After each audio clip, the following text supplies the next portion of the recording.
and welcome to another Language Professora video. Today it's all about Espanol, so grab your cuadernos and let's get started. So for today's lesson, we're going to be looking at questions for conversation. So if you have an exam coming up, whether it be at the secondary level or the tertiary level, or if it is that you just want to be able to, say something here and there if you happen to travel to a Spanish-speaking country, here are some questions that are going to be very useful. This is going to be a multi-part series because there are actually over 50 questions that I would want to go through, especially for those of you who are doing exams. And they are in different categories. So for today's lesson, we're going to be looking at preguntas personales. That's personal questions. I'm trying to keep these videos short, so let us see how far I get.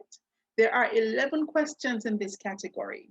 Let's see if I can do this in maybe 15 to 20 minutes.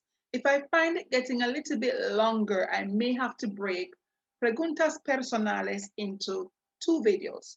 But let's get started. Preguntas. This is, of course, coming from our verb preguntar, which means to question. And personales is a cognate. And if you can recall, when we looked at cognates, we realized that these are words that look like what they are. So personales looks like personal. Let's look at question 1, número uno. Let's get this back a little. All right, so question 1. And this is a common question that usually comes immediately after you have greeted someone. And it is, ¿Cómo está usted? ¿Cómo está usted? Now we're going to establish a pattern in terms of how we approach the questions. First, we want to know what this means. What is it asking? And ¿Cómo está usted? Is asking, how are you? How are you? How are you doing? How are you feeling? What's going on? What's up? How are you? Now, there are other ways in which this question could have been asked. So with the usted, as we have already established with our pronouns, that is the formal. But if it was someone that you are familiar with, then you would have asked, ¿Cómo estás tú? And it means the same thing. How are you? Suppose it's a case where you're speaking to someone about someone else.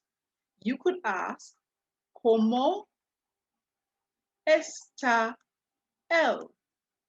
How is he? ¿Cómo está ella? How is she? Let's put those beside this. So this one would have been asking, how is he? And this would be asking, how, let's fix that. How is she? But how do we respond to this question? Now, one of the things that I want you to recognize or understand as students is this. Usually, the clue to answering the question lies within the question itself. In every question, you're going to find that there are verbs and there are nouns or pronouns. You need to be able to identify your verbs, identify your nouns or your pronouns, because that will help you to know, first of all, what is it that is being asked in terms of the action and who is being addressed, because that will also help to determine how you respond. Because are you responding for yourself or are you responding on behalf of someone else? As in the case of these two. If you were asked, how is he or how is she? Then you would respond, he is or she is. But in these cases, you're asked, how are you? So therefore, you have to respond with, I am. So the verb that we're looking at in this question is estar.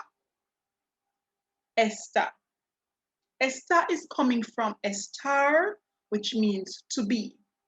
So if you're asked, how are you? Your response should be, I am. But there's one other thing I want to say about estar, or this question in particular, before I go any further. And that is that we want to remember that estar, which comes from estar, speaks to your feelings and your emotions. Feelings and emotions. So when you hear this question, you know that you're being asked, how are you feeling? What are your emotions like at this point in time? So let's get into how we answer this question. So if you're asked, ¿Cómo está usted? How are you? Your response would be, I am. And so we are going to pull for the first person singular conjugation of estar, which is estoy. Estoy. So how are you? Estoy. And with estoy, you would add an emotion or a feeling. And typically, this is something of a temporary nature. This is one of the main things we want to remember about estar. It deals with things that are temporary, because how you're feeling right now is not how you may be feeling later, or how you may be feeling tomorrow, or how you may be feeling next week. It's a temporary state.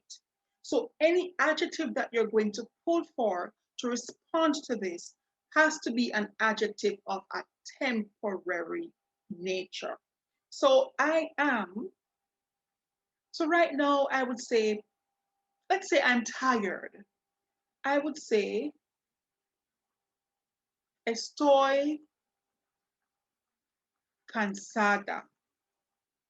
And I say cansada because I'm a female. But if I were male, I would say estoy cansado if I were male. Okay? Suppose it's a case where I am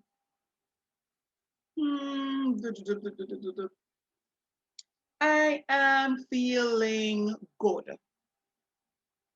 And this tends to be our typical response to this question. I am feeling good. Estoy bien. And this works for both male and female. So what you find happening here is that your adjectives are behaving the way they typically do. When you have an adjective ending with an O, then you can have four forms. When you have an adjective that's not ending with an O, you tend to have two forms. So in a nutshell, that is ¿Cómo está usted? Let us look at the second question.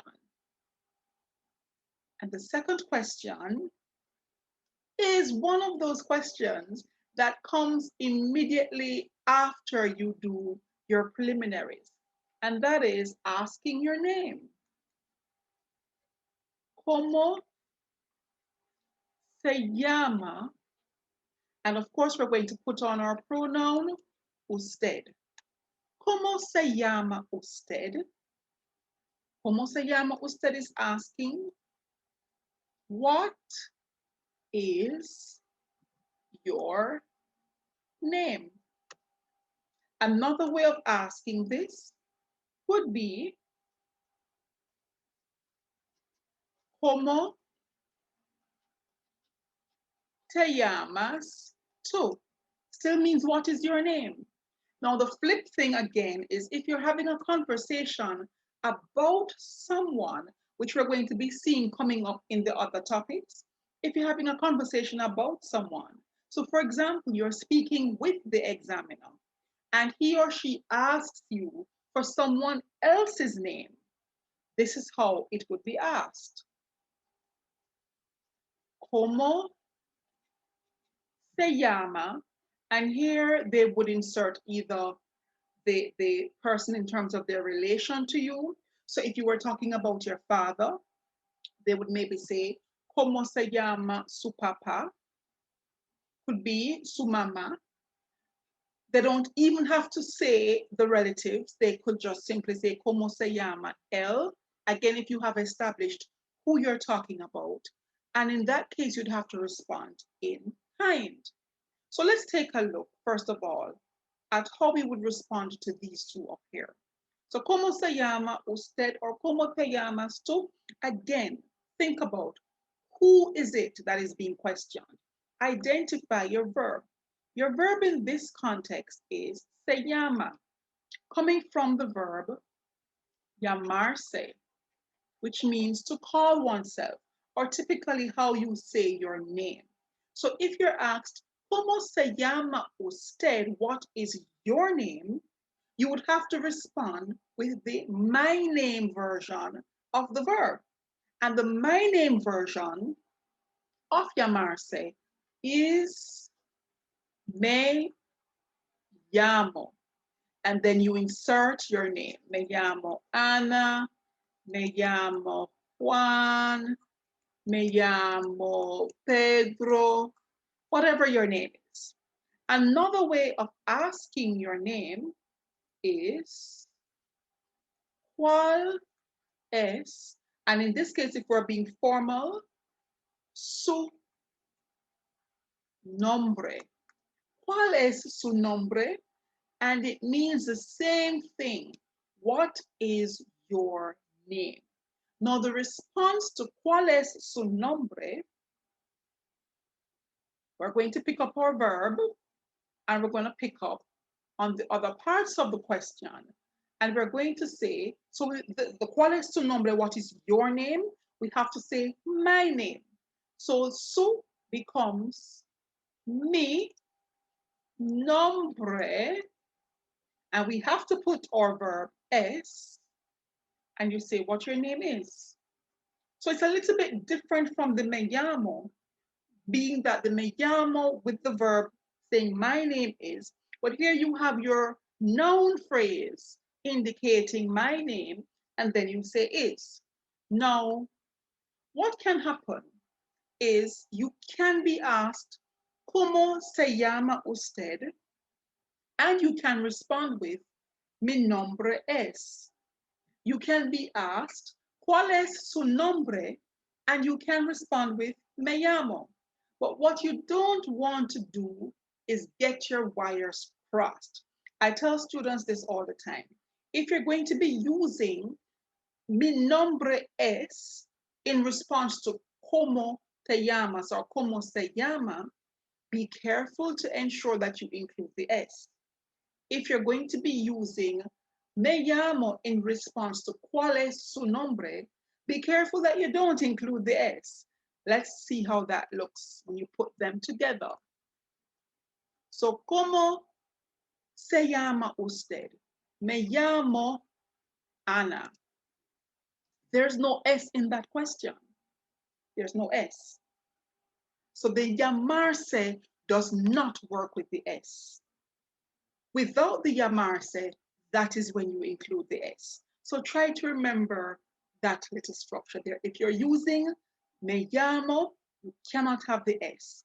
If you're not using me llamo, if you're using mi nombre, you must have the S. Let's see if we can get 3 more questions in before we end this video. Número 3. This is another one that is asked in terms of a personal context.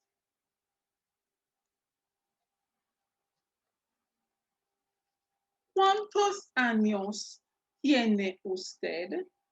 And when we see años, right away we think of years, which should indicate age. So this is asking, how old are you?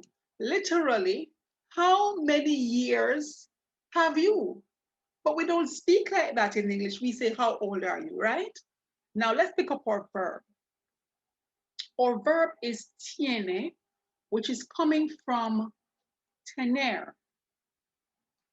Our pronoun is usted, which is the formal you. So again, you want to think it through. If I'm being asked, how old are you? I have to respond with I am. But in this case, our verb is tener, tiene. So we have to use the first person singular form of tener, which is tengo. So our response would be tengo, and then we insert the number of years, however old we are, and then on the end we put años. So it's like a little formula. In terms of if you're asked how old are you, this is the formula that you would use to respond. Now, conversely, if again you're being questioned about someone, you're talking to someone about someone else, and rather than saying tiene usted, they say tiene él, could be ella, could be su mamá, could be su hijo, whoever they're asking about in that third person. Again, put yourself in the situation. If I am being asked about my mother, my son, if we're talking about someone and it's established who we're talking about, and then I'm asked, how old is he? How old is she? I have to be careful to respond with he is or she is. So in this case, the answer would now become, you can say él or ella or mi mamá. Remember that su converting to me, or mi hijo, whoever it is, and then we insert our verb. Tiene, and the formula continues. Tiene, number of years, años. So you need to know your numbers because everyone can't be 16 all the time, can they? Let's move to question 4. Pregunta número 4. And this sort of kind of follows on the heels of número 3. ¿Cuándo es su cumpleaños? ¿Cuándo? You know that little song? I won't say it because I'm not sure if it's going to be struck for copyright infringement, but that little song that has the word cuando in there. So cuando means when. And in this case, you're now being asked, when is your birthday? So if you're going to say when your birthday is, you need to at least know the numbers between 1 and 31 because you must fall in that range somewhere on the calendar, and you need to know your months of the year. Now, ¿cuándo es su cumpleaños? When is your birthday? And your response would be, again, we pick up the su and we convert it to me at our cumpleaños.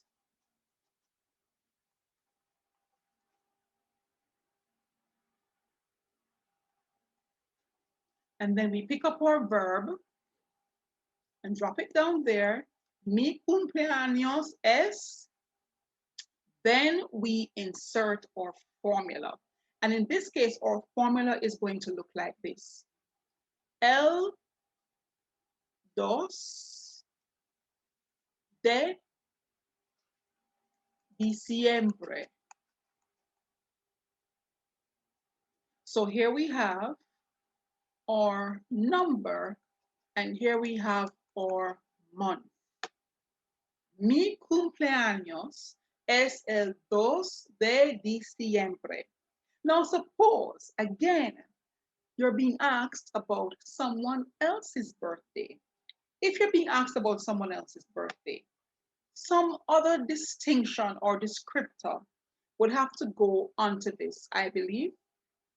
Well, if it's established who you're talking about, maybe not. But for safety reasons, I would say if you're being asked about someone else's birthday, the question might look something like this.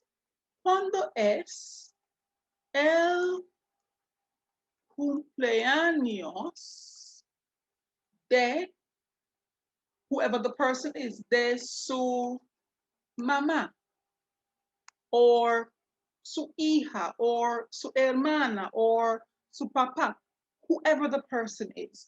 ¿Cuándo es el cumpleaños de whoever the person is? Let's look at how we respond to this. We pick up all of this, el cumpleaños de, then we switch this around to the me, and then we go back into our formula. So let's pick it up. El cumpleaños de, convert the su to me, mi mamá, and then we go into our formula. Es el 13 de marzo. Simple as that. All right, and let's look at the last question before I wrap up this particular video.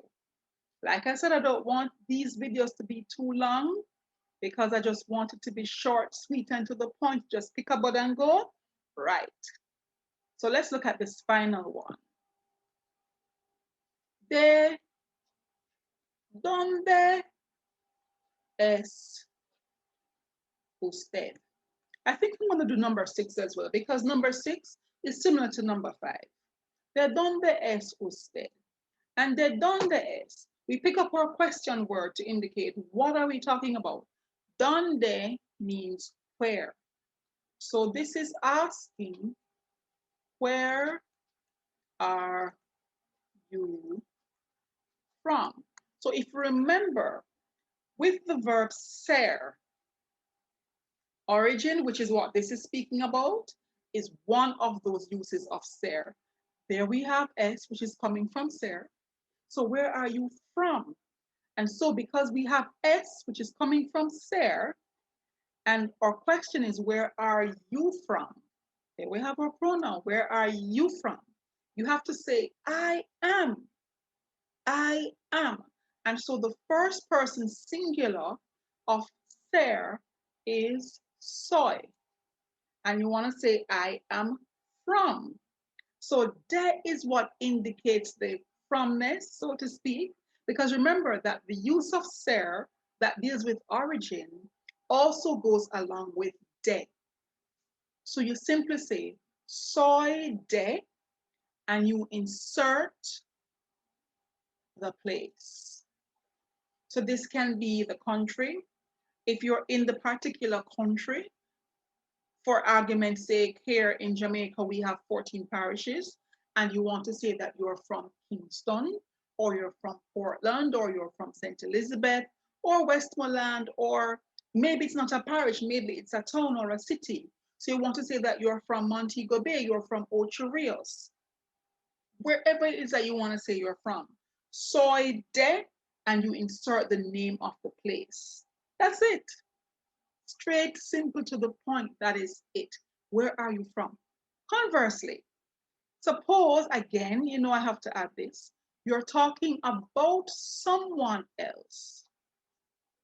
And you want to say, where is he from? Where is she from? Right? Soy de is for I am from. But if you're talking about someone else, ¿de dónde es él? ¿De dónde es ella? ¿De dónde es, maybe you know the name of the person, Jorge. you would have to say he or she or Jorge. So where is he or she or Jorge from? You'd have to pick up and say él or ella or Jorge es de, and you insert the name of the place. So your verb comes right back there just the same. So it's just a matter of thinking it through. What am I being asked? Depending on what you're being asked, how do I respond? Am I being asked about myself or am I being asked about someone else? So I said I'm going to just pull number 6 as well, because number 6 is following on the heels of number 5. And this is number 6, número 6. ¿Cuál es su nacionalidad? And nacionalidad is one of our beautiful cognates, and it looks like what it means. What is your nationality? What is your nationality? So now you're not talking about the place in terms of a place in a country, you're talking about the country itself. So again, let us see what's going on here. We have our verb, still es, coming from ser, because another use is nationality. So let's look at it. Again, we have our su that we convert to me. So mi nacionalidad es, and you can say americana, as well as you could say soy americana, still using a form of ser. Notice what is happening. Whenever you have this structure taking place where you're converting your su to your me, which is your possessive pronoun, you do not need to convert or change around the verb that you're using. Notice that has been happening, but if you're going to remove all of this and just use soy, that's quite okay just the same. The same thing applies. ¿Cuál es la? Okay, let me write that if we're talking about someone else. ¿Cuál es la nacionalidad de su esposo? You can answer this one of two ways. La nacionalidad de, convert your su to your mi esposo es maybe cubano, posiblemente cubano, or es, in this case, not soy, because you're talking about him. Es, he is cubano.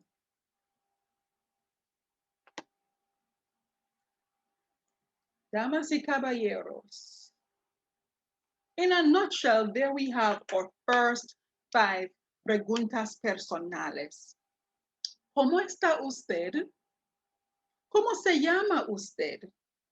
¿Cuál es su nombre? ¿Cuántos años tiene usted? ¿Cuándo es su cumpleaños? ¿De dónde es usted? ¿Cuál es su nacionalidad? That's part 1 of 2 parts for preguntas personales. And then we're going to go into the other sections, okay? But that's it for now. Adios until the next video. Adios.